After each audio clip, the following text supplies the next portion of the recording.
Hi guys, I am Shashank Thakur from iconic fitness. और आज आपको एक बहुत इम्पोर्टेंट टॉपिक के बारे में इंफॉर्मेशन दूंगा।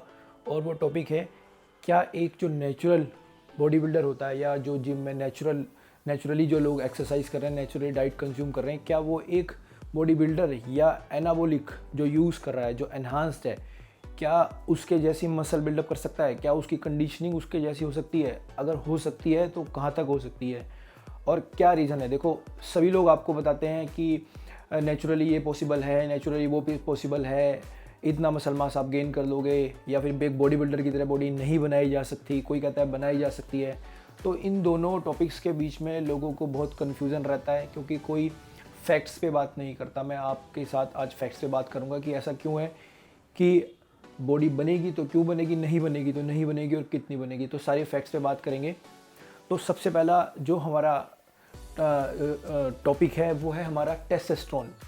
क्या एक नेचुरली जो इंसान होता है और एक जो बॉडी बिल्डर होता है जो एनाबॉलिक्स यूज़ कर रहा है, क्या दोनों में टेस्टोस्टेरोन सेम होता है? तो इसके लिए आपको मैं बताता हूँ, जो वीकली हम टेस्टोस्टेरोन प्रोड्यूस करते हैं वो करते हैं 49 mg के आसपास नेचुरली। दिन का 6 से 7 mg हमारा बनता है, वो भी पीक पे बनता है 7 mg भी। तो 6 से 7 mg अगर हमारा एक वीक में बन रहा है तो हमारा जो पूरे वीक में बनेगा वो 49 mg बनेगा। तो 49 mg टेस्टोस्टेरोन के साथ ही हमको वर्कआउट करना होता है, उसके साथ ही हमको रिकवरी करनी होती है। टेस्टोस्टेरोन की जितनी भी प्रॉपर्टीज़ हैं, जितने भी उसके फ़ायदे हैं, वो हमें 49 mg के अंतर्गत ही लेने पड़ेंगे। बट जो एक एनहांस्ड होता है, जो एनाबॉलिक यूज़ करता है जो यूज़र, वो 250 mg से और 2000 mg तक अपनी बॉडी में डाल सकता है, जो कि टैबलेट फॉर्म में भी डाल सकते हैं और इंजेक्टेबल फॉर्म में भी हम डाल सकते हैं। तो आप खुद सोचो, जो एक 250 से और 2000 mg तक अपनी बॉडी में टेस्टोस्टेरोन डाल रहा है, और एक जो 50 mg टेस्टोस्टेरोन जिसकी बॉडी में बन रहा है, वो भी मैक्स जब बॉडी बना रही है तब बन रहा है 50 mg। तो उन दोनों को आप कंपेयर करोगे तो बहुत बड़ा अंतर हो जाएगा। यही रीज़न होता है, जो एक नेचुरल एथलीट होता है, जो नेचुरल बॉडी बिल्डर हो या फिर कोई भी स्पोर्ट्स खेलने वाला हो, वो एक एनाबॉलिक जो यूज़र होता है उसकी बराबरी नहीं कर सकता। ऐसा पॉसिबल ही नहीं है। ठीक है, देखो, जब ज़्यादा टेस्टोस्टेरोन बनेगा और ज़्यादा बॉडी में डाला जाएगा तो फिर जो कम बन रहा है वो उसकी बराबरी कैसे कर लेगा? हमारे सेल्स जो हो गए, हमारी जो बोन डेंसिटी हो गई, जो हमारी स्ट्रेंथ हो गई, हमारा मसल मास हो गया, वो पूरी तरह डिफरेंट हो जाएगा। ठीक है, दूसरा टॉपिक, वाटर रिटेंशन। देखो, जो एक नेचुरल एक्सरसाइज करने वाला है और एक जो बॉडी बिल्डर है, दोनों में ही वाटर रिटेंशन होती है। वाटर रिटेंशन का मतलब वो आपकी बॉडी वाटर होल्ड कर रही है, आपकी बॉडी में थोड़ा बल्कीनेस आ रही है, थोड़ा सा फैट स्टोरेज हो रहा है। अगर हमको मसल मास गेन करना है तो वाटर रिटेन करना ज़रूरी है, क्योंकि हमारी जो मसल होती है वो वाटर की बनी होती है। उसमें वाटर की नहीं बनी होती, मतलब उसमें फ्लूइड होता है बहुत ज़्यादा, वाटर का बहुत रोल होता है उसमें। और मसल के बाहर भी, जो मसल के और स्किन के बीच में जो वाटर होता है, वो भी बॉडी को होल्ड करना होता है, क्योंकि वो हेल्प करता है मसल को मसल बनाने में। और हमारी डेली की जो कैलोरी इनटेक है, और जो हमारा एक्सपेंडिचर है, उसको मेंटेन करने में। तो जो नेचुरल बॉडी बिल्डर है और जो एनहांस्ड है, दोनों के अंदर वाटर रिटेंशन होगी। बट जो एनाबॉलिक यूज़र है उसके अंदर जो वाटर रिटेंशन होगी, बॉडी उस वाटर रिटेंशन के टाइम पे ज़्यादा मसल मास गेन करेगी। एक छोटा सा एग्जांपल देता हूँ आपको। ठीक है, एक आदमी जो नॉर्मली जिम जा रहा है, नॉर्मली वर्कआउट कर रहा है, उसकी बॉडी में भी फैट परसेंटेज 18% है, और एक जो साइकिल पर है, जो एनाबॉलिक यूज़ कर रहा है, उसकी बॉडी में भी 18% बॉडी फैट परसेंटेज है। जब दोनों वर्कआउट करेंगे, दोनों डाइट मेंटेन करेंगे, तो उसकी जो वाटर रिटेंशन है, जो नेचुरल एथलीट है, वो उसको इतना बेनिफिट नहीं देगी जितना एक जो एनहांस्ड है, जो एनाबॉलिक लेके वाटर रिटेन कर रहा है बॉडी में, जो उसकी बॉडी, जो उसका ब्रेन उसको यूज़ कर पाएगा उस वाटर को, वो नेचुरल नहीं यूज़ कर पाएगा। तो इतना डिफरेंस हो जाता है। ठीक है, नेक्स्ट हमारा है स्ट्रेंथ। देखो, जो एक नेचुरल एथलीट है, उसकी जो स्ट्रेंथ होगी वो ग्रेजुअली बढ़ेगी, धीरे धीरे बढ़ेगी। उसको अपनी स्ट्रेंथ को मेंटेन करने में हो सकता है 6 महीने, 8 महीने, साल, 2 साल भी लग जाते हैं। आप कुछ लोगों को नोट करो जो नया नया जिम स्टार्ट करते हैं, तो उनको स्ट्रेंथ बढ़ाने में टाइम लगता है। वो 5 किलो के डंबल से, माना उनने स्टार्ट किया बाइसेप्स कर लगाना या डंबल प्रेस करना, उसको 30 kg तक के डंबल तक आने में 8 महीने, 10 महीने, 1 साल, कुछ कुछ लोगों को तो पूरी ज़िंदगी निकल जाती है, वो तब भी ट्राई नहीं करते हैं, ठीक है। बट जो एक एनहांस्ड है, जो एनाबॉलिक ले रहा है, अगर वो एनाबॉलिक यूज़र है, वो 4 महीने में उतनी स्ट्रेंथ गेन कर लेगा जितना एक नेचुरल जो आदमी है वो पूरे साल में नहीं कर पाएगा।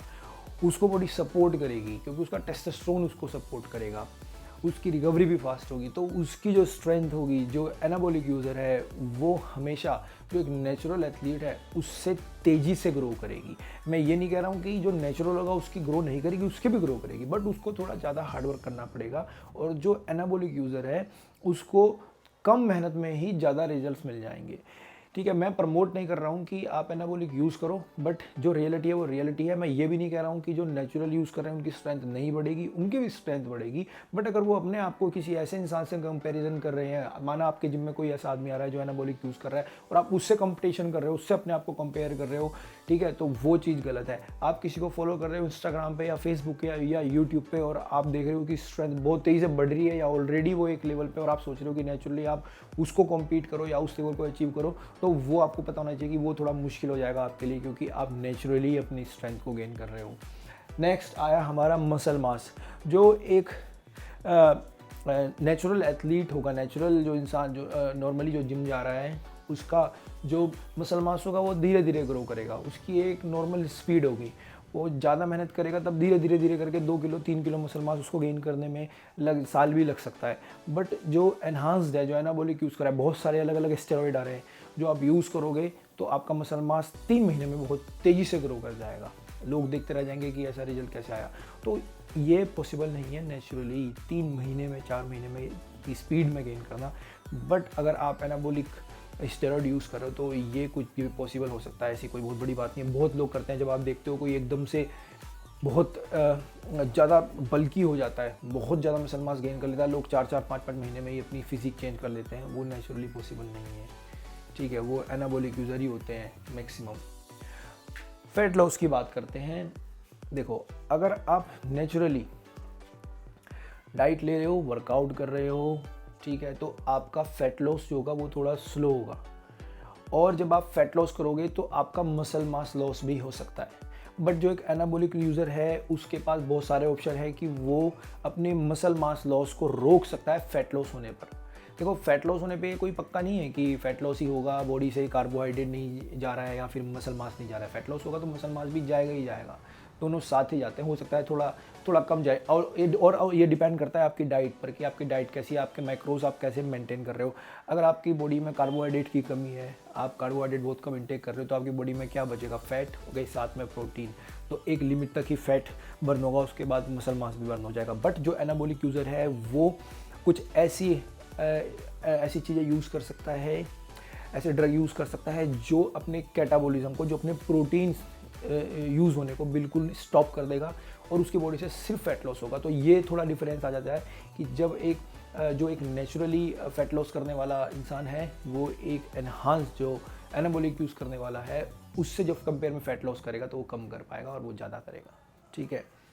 नेक्स्ट आता है हमारा हार्ड वर्क। इसका मतलब है आप पूरी तरीके से अगर हार्ड वर्क करोगे, आप जी जान से हार्ड वर्क करोगे, आप अपने मैक्रोज, अपनी सारी चीज़ें, अपना डाइट, अपना रेस्ट बिल्कुल परफेक्ट रखोगे, आपको अगर 10/10 दिया जाए हार्ड वर्क में, तो आप फिर भी 10 से 12% बॉडी फैट तक आप अचीव कर सकते हो नेचुरली, जो कि एक बहुत अच्छी बात है। कई बार लोग एनाबॉलिक यूज़ करते हैं, स्टेरॉइड यूज़ करते हैं, देखो ये पॉजिटिव पॉइंट है। कई बार लोग एनाबॉलिक यूज़ करते हैं मगर उसके बाद भी 10-12 बॉडी फैट परसेंटेज तक नहीं आ पाते वो, क्योंकि उनकी डाइट उतनी बेटर नहीं होती, वो उतना हार्डवर्क नहीं करते। एनाबॉलिक तो यूज़ कर रहे हैं, ठीक है, और मगर डाइट नहीं वो मेंटेन कर रहे हैं, ठीक है। तो आप 10 से 12% तक बॉडी फैट परसेंटेज यूज़ कर सकते हो, जिसमें कि आपके एब्स भी विजिबल हो जाएंगे। बट उतना ही हार्डवर्क अगर आप एनाबॉलिक के साथ करो तो आप 9 से 6% बॉडी फैट तक जा सकते हो और इससे कम पे भी जा सकते हो पर्टिकुलर डेज के लिए या पर्टिकुलर इवेंट के लिए, ठीक है। तो और एक चीज़ का आपको मैं बता देता हूँ कि ये फ़ायदा है, बहुत सारे लोग जो नहीं एनाबॉलिक यूज़ करते बट हार्ड वर्क करते हैं, अपना डाइट ठीक रखते हैं, ठीक है, उनकी बॉडी में जो अगर फैट लॉस हो रहा है, अगर वो 10-11% तक ले आए हैं तो वो उसको मेंटेन रख सकते हैं, ठीक है। एनाबॉलिक यूज़र इसको बहुत लंबे टाइम तक नहीं मेंटेन रख सकता, उसका फैट परसेंटेज बढ़ता ही बढ़ता है। और उन लोगों के लिए तो बहुत बुरी स्थिति है जो एनाबॉलिक यूज़ कर रहे हैं बट अपनी डाइट को मेंटेन नहीं कर रहे, वो एनाबॉलिक यूज़ करने के बाद भी 10% बॉडी फैट तक नहीं आ सकते। ऐसी कोई गारंटी नहीं है कि आप एनाबॉलिक यूज़ करोगे तो आपका 10% या 6% बॉडी फैट परसेंटेज हो जाएगा। ये बहुत सारे फैक्टर्स पे डिपेंड करता है, कोई एक चीज़ में मैटर नहीं करती। आपकी डाइट मैटर करती है, ठीक है, आपका वर्कआउट मैटर करता है, सप्लीमेंट्स मैटर करते हैं, ठीक है, आपका मेंटल टफनेस मैटर करती है, रेस्ट मैटर करता है, और भी बहुत सारे ऑप्शन है। जितनी ज़्यादा चीज़ों को आप बेटर कर सकते हो आप उतना बेटर हो जाओगे। बट ऐसा नहीं है कि एनाबॉलिक लेने के बाद आपका फैट परसेंटेज डाउन हो ही जाएगा, डिपेंड करता है सब चीज़ों पे, जैसा कि मैंने आपको बताया। Next, recovery. देखो, आप जब एनाबॉलिक यूज़ कर रहे हो तो आपकी स्ट्रेंथ ज़्यादा रहेगी, आपकी रिकवरी भी ज़्यादा रहेगी, आपको इंजरी के चांसेस भी थोड़े कम रहेंगे।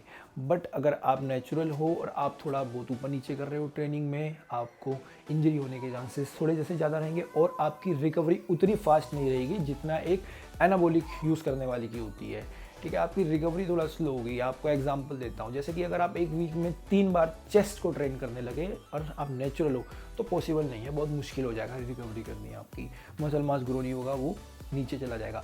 बट आप एनाबॉलिक यूज़र हो तो अगर वीक में 3 बार भी चेस्ट आप ट्रेन करते हो तो भी आप मसल मास गेन कर सकते हो। 3 बार चेस्ट कैसे ट्रेन करोगे, मैं आपको ये नहीं कह रहा हूँ कि आप एक दिन छोड़ के करो। जो एनाबॉलिक यूज़र होते हैं वो दिन में 2 बार भी ट्रेन कर सकते हैं, मॉर्निंग इवनिंग में भी ट्रेन कर सकते हैं। तो इस तरीके से डिफरेंस हो जाता है हमारे रिकवरी में, ठीक है। अब एक बहुत इंपॉर्टेंट टॉपिक, एक बहुत इंपॉर्टेंट चीज़ है कि आप अगर नेचुरली आप डाइट और वर्कआउट मेंटेन कर रहे हो तो आप एक बहुत अच्छी फिजिक बना सकते हो, लीन बॉडी बना सकते हो आप, ठीक है, जिसमें कि आपके एब्स विजिबल हो, आपकी मसल का सेपरेशन भी विजिबल होगा। बट जो एक स्टेज रेडी बॉडी होती है, जो बॉडी बिल्डिंग कंपटीशन के लिए चाहिए होती है, जिसमें पेपर थिन स्किन होती है, आपके एब्स पे ऐसी स्किन आपके एब्स पे होती है, वैसी बॉडी अगर आपको मेंटेन करनी है नेचुरली तो वो पॉसिबल नहीं है। आप नेचुरली फैट परसेंटेज तो डाउन कर सकते हो मगर मसल मास को रिटेन नहीं कर सकते। जैसे कि मैं आपको एग्जांपल दूं कि अगर आप सोचें कि आपकी हाइट एवरेज है, एवरेज हाइट मान लिया हमने इंडिया के हिसाब से 5'8", 5'7" एवरेज हाइट है। अगर इतनी हाइट में आप सोच रहे हो कि आप 90 किलो के बॉडी बिल्डर बन जाएँ और आपका लीन मसल मास आ जाए, आपकी पेपर थिन स्किन हो जाए उस पर, तो वो पॉसिबल नहीं है, ठीक है। आप 65 किलो 70 किलो तक हो सकते हो, मतलब दोनों चीज़ें पॉसिबल नहीं है एक साथ कि आपका बॉडी फैट परसेंटेज भी 10 से नीचे जाए और आपका मसल मास भी बहुत ज़्यादा हो, ठीक है। तो आप स्टेज रेडी बॉडी को नहीं बना सकते हो, बहुत मुश्किल है, पॉसिबल नहीं है। कुछ कॉम्पिटिशन्स ऐसे होते हैं जो आजकल कह रहे हैं कि नेचुरल कॉम्पिटिशन्स हैं, मगर वो नेचुरल नहीं होते हैं। वो लोग स्टेरॉइड को इस तरह यूज़ करते हैं कि जब उनका ड्रग टेस्ट होता है तब तक वो उनके ब्लड में से निकल जाता है। अगर ब्लड में से निकल जाएगा तो फिर कहाँ से पकड़ में आएगा, जब पकड़ में ही नहीं आएगा तो फिर उनको नेचुरल ही कहा जाएगा, ठीक है।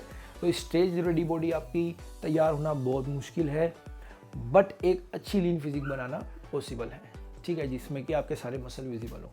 अब एक अलग से वीडियो बनाऊंगा मैं जिसमें साइड इफेक्ट्स के बारे में बात करेंगे, बट 2-3 चीज़ें मैं और बता देता हूँ आपको जो कि एक नेचुरल यूज़र के पास होती है और एक एनाबॉलिक यूज़र के पास नहीं होती। पहली चीज़ जो है रिजल्ट्स को रिटेन करना। आप अगर नेचुरली वर्कआउट कर रहे हो, डाइट मेंटेन कर रहे हो, आपके रिजल्ट वैसे के वैसे ही रहेंगे, आपको रिटेन करने की जरूरत ही नहीं है। आप अपनी डाइट मेंटेन करो, वर्कआउट मेंटेन करो, आप वैसे के वैसे ही रहोगे, ठीक है। आपका अगर 10% बॉडी फैट परसेंटेज तक आप गए हो, आप उस डाइट को भी मेंटेन रखो, वर्कआउट मेंटेन रखो, आपका 10% बॉडी फैट रहेगा, मसल मास भी आपका उतना रहेगा। बट अगर आप एनाबॉलिक यूज़र हो और आपकी माना डोज चल रही है 1000-1500 mg के आसपास, और फिर आपकी पीसीटी हुई, पीसीटी के बाद रिकवरी करने में भी आपको अपने टेस्टोस्टेरोन को टाइम लगेगा। पहले तो आपने 1000-1500 mg दे दिया, फिर जब वो तुरंत शट डाउन हुआ और बॉडी ने रिप्रोडक्शन स्टार्ट किया तो फिर आपका थोड़ा सा मसल मास भी नीचे जाएगा, फैट परसेंटेज भी बढ़ेगा।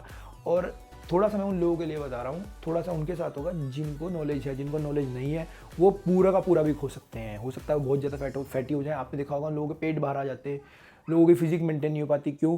क्योंकि वो उतना डाइट मेंटेन कर ही नहीं पाते, ठीक है। मेंटल सेटअप तक चेंज हो जाता है। एक जो नेचुरली वर्कआउट करने वाला है उसका मेंटल सेटअप बिल्कुल स्ट्रेट रहेगा, वो ना तो अप जाएगा ना डाउन जाएगा। बट जो एनाबॉलिक यूज़र है वो एकदम से फोकस होगा, ऊपर जाएगा, फिर बाद में नीचे भी आएगा, क्योंकि उसका जो साइड इफेक्ट होता है एनाबॉलिक का हमारे ब्रेन पे भी होता है, हमारे थिंकिंग प्रोसेस पे भी होता है, हमारे फोकस पे भी होता है।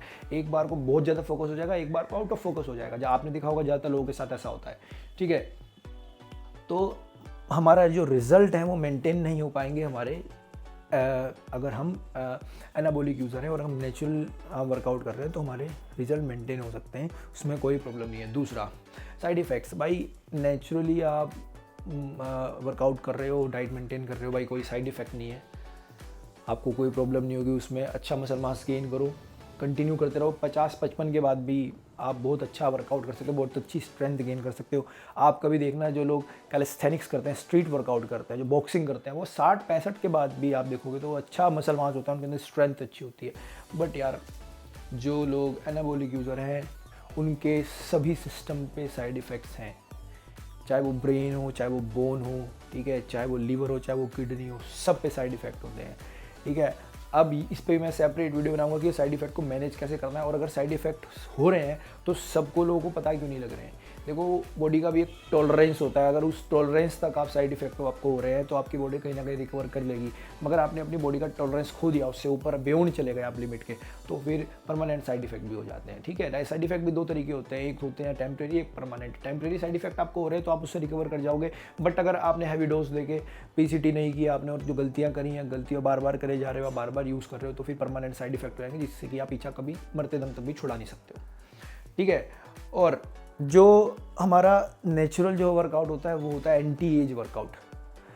उसमें आपकी बॉडी में एंटी एज हार्मोन सीक्रेट होंगे, आप जवान दिखोगे, आप लंबे टाइम तक वर्कआउट कर सकते हो, और जो हमारा एनाबॉलिक है वो आपका एजिंग प्रोसेस फास्ट कर देता है। आप देखोगे कि लोग बहुत ज़्यादा मैच्योर दिखने लग जाते हैं कम उम्र में। लोग जीएच भी यूज़ करते हैं, ग्रोथ हार्मोन। ग्रोथ हार्मोन जब पर्टिकुलर टाइम पे यूज़ करते हैं तब तो बहुत अच्छा लगता है, बहुत अच्छा दिखते हैं, बट उसके बाद जब वो यूज़ करना बंद करते हैं और बॉडी में natural growth hormone production down पे जाता है तो उनका एजिंग प्रोसेस फास्ट हो जाता है। जो एजिंग प्रोसेस 5 साल में होना चाहिए वो 1 से 1.5 साल में हो जाता है, ठीक है। तो आज की वीडियो को हम इतना ही रखेंगे। तो मुझे लगता है कि इससे आपकी थोड़ी हेल्प हुई होगी, कुछ इन्फॉर्मेशन आपको मिली होगी। अभी वीडियोस देखने वाले लोग ज़्यादा नहीं है, धीरे धीरे बढ़ेंगे। तो जो अगर आप देख रहे हो और आपको कोई क्वेश्चन है तो आप मुझे कमेंट कर सकते हो, उसका मैं ज़रूर रिप्लाई करूँगा। तो फिर मिलते हैं नेक्स्ट वीडियो में। Thank you so much.